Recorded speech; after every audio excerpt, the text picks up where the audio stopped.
Inshuti zanjye ndabasuhuje mu izina rya Yesu Kristo, mbifurije umugisha n'amahoro Imana itanga. Twari tubakumbuye, tugiye rero kuganira ku ijambo ry'Imana. Ni Pastor Ntwarane Anastase, dusanganywe kuri iyi channel ya Face TV. Nshimira abamaze gukora subscribe, abasangiza ubutumwa bumvira hano. Dufite inshuti ziri hirya no hino ku isi zikurikirana ijambo ry'Imana.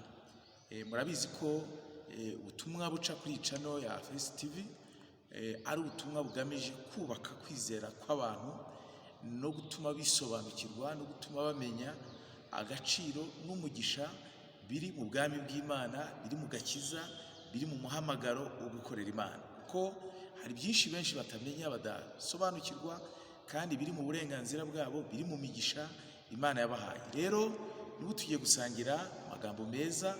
Reka dusenge. Mana, ndagushimiye cyane umugisha abana bawe turi kumwe bakurikiranye, ubagire neza, ndetse n'abasangiza ubutumwa bakabukwiza hirya no hino, abo nabo basabiye umugisha. Ubane natwe, utugire neza ku bwa Yesu Kristo umwami wacu, amen. Rero tugiye kuganira ku magambo meza cyane. Ngiye kuvuga ku mahame ari mu isengesho ry'umwami, amahame akuye mu isengesho rya Yesu Kristo. Ubushize hari video twakoze ntiyashobora gutungana ngo ije kuri channel yacu neza, yari kubiyemo izi nyigisho, ari nayo mpamvu byabaye ngombwa ko inyigisho twongera kuyikora, kuko ikuyemo ubutumwa bukomeye cyane. Ari nayo mpamvu nagushishikariza kubutangira kandi ukabusoza.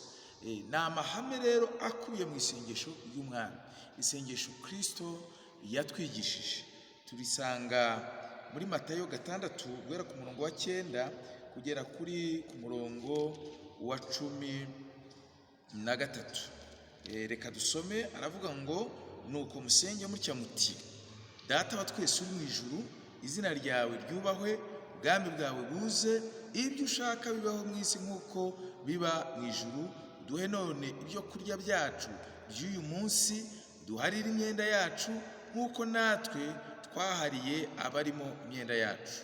Ntuduhane mu bitwoshya, ahubwo dukize umubi, ku bwami n'ubushobozi n'icyubahiro ari ibyawe none n'iteka ryose, amena. Rero aya ni amagambo akomeye cyane, ni isengesho rikomeye cyane benshi banakoresha, ndetse n'iki gitondo cyangwa se umwanya urimo ku manywa, ni nijoro se uriho wumva izi nyigisho, wasanga uyu munsi iryo sengesho warisenze rya Data wa twese uri mu ijuru, isengesho rya Dawe uri mu ijuru. Iryo sengesho benshi bararikunda cyane, ni byiza kurikoresha. Ariko reka mbabwire, Yesu yigisha iri sengesho, we ntabwo icyifuzo cye kwari ukugira ngo abantu barirepete, barifate mu mutwe, bajye barivuga barisubiramo gusa. Ahubwo harimo amahame yerekana abari mu bwami bw'Imana, iyo baramya Imana, iyo basenga Imana, ni ibiki bagomba kwitaho kugira ngo kuramya kwabo, kugira ngo gusenga kwabo koko kugere ku ntego. Ni ibintu 7 rero bikubiye muri iri sengesho, nibyo nshaka kugusobanurira mu buryo bwihuse. Icya mbere ni uko ihame rya mbere ni ihame ryo kubaha izina ry'Imana. Ni ukuvuga ngo niba usenga Imana, niba uramya Imana, ukwiye kubaha izina ry'Imana. Izina ry'Imana rirakomeye cyane. Izina ry'Imana, Salomo yaravuze ngo ni umunara ukomeye umukiranutsi aryihishamo agakomera. Izina ry'Imana niyo dusengeramo, niyo dusabiramo. Rero Paul nawe yandikiye Timoteyo aramubwira ngo uvuga iryo zina akwiye kuva mu bidatunganye, akwiye kuva mu bibi. Rero kubaha izina ry'Imana, kubaha izina ry'Imana ni ukuramya Imana, niyo ntangiriro yo gusenga. Ari nayo mpamvu Yesu yavuze ngo, Data wa twese uri mu ijuru, izina ryawe niryubahwe. Ihame rya mbere ni ukubaha izina ry'Imana. Izina ry'Imana ukwiye kurihindura umushyitsi. Izina ry'Imana ukwiriye kumenya ko ari izina rikomeye. Impamvu abana batavuga amazina y'ababyeyi babo, bakabita dadi, bakabita papa, bakabita baba, bakabita n'andi mazina, rero ni ukubera iki batavuga izina ryabo? Ni icyubahiro, nicyo bari cyo kuri bo. Ni ukuvuga ngo rero n'Imana hari ikiri cyo kuri twe. Niyo mpamvu twubaha izina ryayo, ntudupfe kurivuga mu busa no mu binyoma, ntupfe kurikinisha gusa. Wubaha izina ry'Imana ute? Utinya izina ry'Imana ute? Uryubaha ute? Ubwo niba uryubaha rero, ushatse wakosora ukahashyira vi, ubwo gusenga kwawe kuri mu murongo. Ariko si icyo gusa, icya kabiri ni ihame ryo kwakira ubwami bw'Imana. Kwakira ubwami bw'Imana, kuko yaravuze ngo Data wa twese wo mu ijuru, izina ryawe ryubahwe, ubwami bwawe buze. Ubwami bwawe buze. Ni bande baramya Imana? Ni abakira ubwami bw'Imana mu buzima bwabo, ni abafite ubwami bw'Imana mu buzima bwabo. Ubwami bw'Imana iyo buri mu buzima bwawe, bivuze ngo Imana niyo iri kuyobora muri wowe, bivuze ngo Imana niyo iri gutegeka muri wowe, bivuze ngo Imana yigarurira ibitekerezo byawe. Ntukora ibyo ushaka, ukora ibyo Imana ishaka. Bivuze ngo Imana niyo mwami w'ubuzima bwawe. Rero icyo gihe ubwami bw'Imana buba buri muri wowe. Paul yaranditse abwira Abaroma mu gice cya 14:17 yerekana ubwami bw'Imana icyo ari cyo. Ubwami bw'Imana si ukurya, si ukunywa. Ubwami bw'Imana ni ugukiranuka, ni amahoro, ni ukwishimira mu mwuka. Ibyo bintu uko ari bitatu. Niba ufite gukiranuka, ufite amahoro mu buzima bwawe, ufite kwishimira mu mwuka, ubwami bw'Imana buri mu buzima bwawe. Rero abasenga by'ukuri ni abafite ubwami bw'Imana mu buzima bwabo, ni ababwakiriye. Hanyuma kandi ngo nidusenga dukwiye noneho kwakira ubushake bw'Imana. Ihame rya gatatu ni ihame ryo gukora ubushake bw'Imana. Ibyo ushaka bikorwa mu isi kuko bikorwa mu ijuru. Ninde usenga Imana akaba ari mu murongo, akaba koko arimo asenga nk'uko Yesu yatwigishije? Bwa mbere yubaha izina ry'Imana, nubaha izina ry'Imana. Bwa kabiri nuwakira ubwami bw'Imana. Bwa gatatu ni gukora ubushake bw'Imana, ni ugukora ibyo Imana ishaka, akabikora nk'uko mu ijuru. Uko Imana ishaka niko gukorwa, nibyo bikorwa. Abari mu ijuru bubaha ubushake bw'Imana. Rero nawe niba uramya Imana neza, ni gukora ubushake bw'Imana. Ubushake bw'Imana ni iki? Tububona mu ijambo ryayo, ni ukumvira ijambo ryayo, ni ukugenda uko ijambo ry'Imana rituyobora, ni ukudaca ukubiri n'ukuri kw'ijambo ry'Imana. Iyo dukora ubushake bw'Imana, bivuze ngo dushyira mu bikorwa icyo Imana ishaka, bivuze ngo dushyira mu bikorwa ijambo ry'Imana. Ninde usenga rero? Ni ukora ibyo Imana ishaka. Yesu yaravuze ngo nimukamamagare ngo databuja, databuja, mudakora ibyo mbabwira. Ngo ku munsi wa nyuma hari abazihakana, avuga ngo sinigeze kubamenya. Kubera iki? Kuko batakoze ibyo Imana ishaka. Ngo abavuga mwami mwami si bo bazabona ubwami bw'Imana, ahubwo ni abakora ibyo Data wo mu ijuru ashaka. Gusenga by'ukuri ni gukora ubushake bw'Imana. Bivuze ngo Imana irimo irakuyobora, bwa bwami buri mu buzima bwawe. Ubwami iyo buri mu buzima bwawe, ukora ibyo Imana ishaka.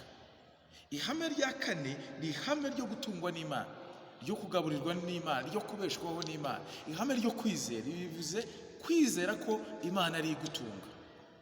Uduhe ifunguro ridutunga uyu munsi, utugenera ifunguro ridukwiriye uyu munsi. Iki ni icyerekana ngo ntabwo ari amaboko yacu, ntabwo ari ubwenge bwawe, ntabwo ari diplome zawe, ntabwo ari kushugurika kwawe, ntabwo ari ukwiranja kwawe. Imana niyo ikubeshejeho. Imana niyo ikubeshejeho. Erega ushobora no kugira ibintu ariko Imana ikakwima n'umubiri wo kubirya n'ubuzima bwo kubirya. Nubona n'ifunguro ujye ushima Imana, ariko unashime ko uhawe n'amahoro, uhawe n'umubiri wo kurya ibyo iguhaye, iryo funguro iguhaye. Imana niyo iduha umugati rero wa buri munsi, ikaduha n'ubuzima bwo kurya uwo mugati, ikaduha n'amahoro kugira ngo turye uwo mugati. Iduha no kubyuka tukagenda bigakunda, ukajya gucuruza bigakunda, ukajya mu biro bigakunda, ukagenda bigakunda. Taguhaye ubwo buzima n'uwo mwuka wayo byakunda. Imana niyo itugaburira. Ari nayo mpamvu Abisirayeli byari ihame ryabo yuko rimwe mu mwaka bazana ibyo basaruye, bavuga ngo Mana ni wowe uduha ibyo kurya. Byakorwa kuri Pentekote. Umutambyi akazunguriza imbere y'Imana imiba y'ingano n'ibyo bazanye, bavuga ngo Mana ni wowe uduha ibyo kurya, ni wowe uduha ifunguro rya buri munsi. Abari mu bwami bw'Imana rero, abasenga neza, ni abizera ko babeshwaho n'Imana. Haleluya. Ihame rya gatanu ni irihe? Ni ihame ryo kubabarira. Kubabarira. Abari mu bwami bw'Imana barababarira, bagira imbabazi, kandi bababarira abandi kubera ko nabo bababariwe na Data wo mu ijuru. Impamvu ari ngombwa ko mbabarira abandi nuko nanjye ncumurira Imana buri munsi. Gucumurira Imana buri munsi. Wenda uravuga ngo uratunganye nta kibazo, nta muntu mufitanye ikibazo, ndetse rimwe ukabivuga nta muntu dufitanye ikibazo. Ni Imana se? Ni Imana nta kibazo mufitanye? rero ni ukuvuga ngo dukwiye kumenya ngo tugomba kubabarira abandi kuko na data wo mu ijuru aratubabarira. Yaratubabariye ntabwo turi ba miseke igoroye. Rero niyo mpamvu tugomba kugira imbabazi ku bandi, tukabagirira impuhwe kuko data wo mu ijuru atubabarira. Rero abo basenga bafite imbabazi, bababarira abandi, bagira impuhwe, abo ngabo uko byamera kose baba bari mu mwanya mwiza wo kuramya Imana. Yesu yaravuze ngo ntukarebe umugogo uri mu jisho, ntukarebe agatotsi kari mu jisho rya mugenzi wawe usize umugogo uri mu jisho ryawe, utokora abandi kandi nawe ufite umugogo. Rero tubabarira abandi kuko natwe dufite ikibazo.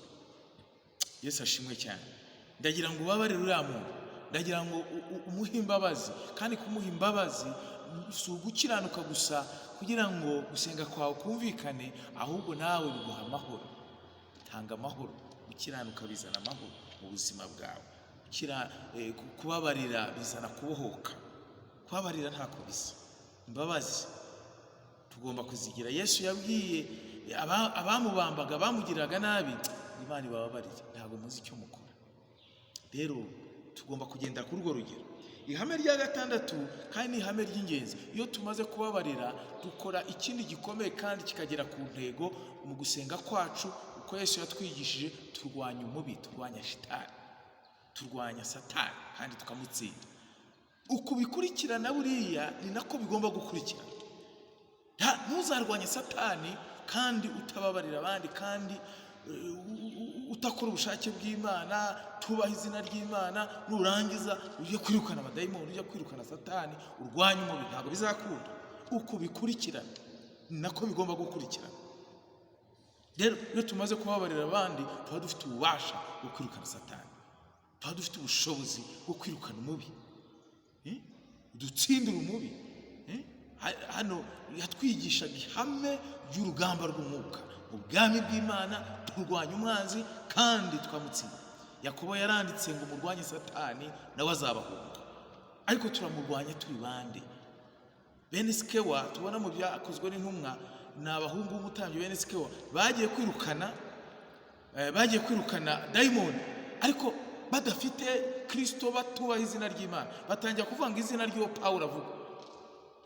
Barangije abadayimoni ngo barabatsinda, ati mwebwe muri bande? Mwisobanura.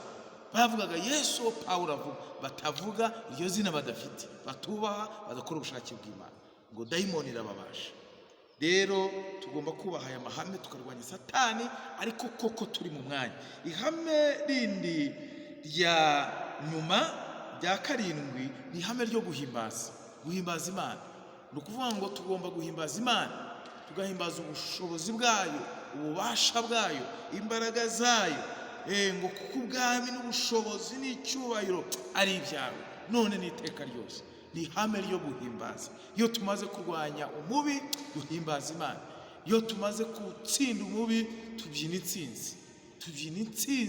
Iyi ni intsinzi. Mu kubyina intsinzi kwacu duhimbaza Imana, duhimbaza ubushobozi bw'Imana, kuko ariyo iba yatuneshereje, kuko ariyo iba yaturwaniriye. Niyo mpamvu duhimbaza Imana, tugashyira hejuru izina ry'Imana. Ntitwirate, ntitwibone, ahubwo tukavuga ngo mwami, ni kubw'ububasha bwawe, ni kubw'ubushobozi bwawe, ni kubw'imbaraga zawe, ndetse si uyu munsi gusa, none n'iteka ryose. Abari mu bwami bw'Imana rero bagomba guhimbaza Imana.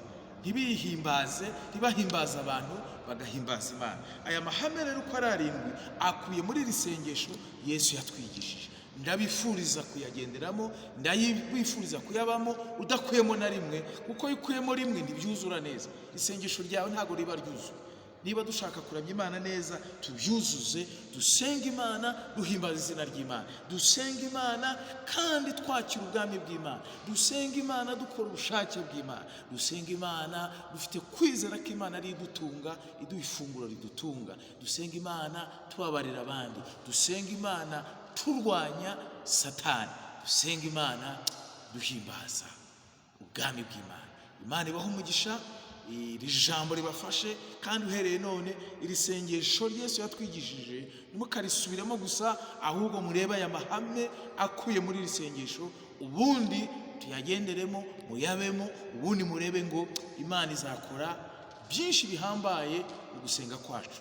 Imana ibagire neza mu izina rya Yesu, amen.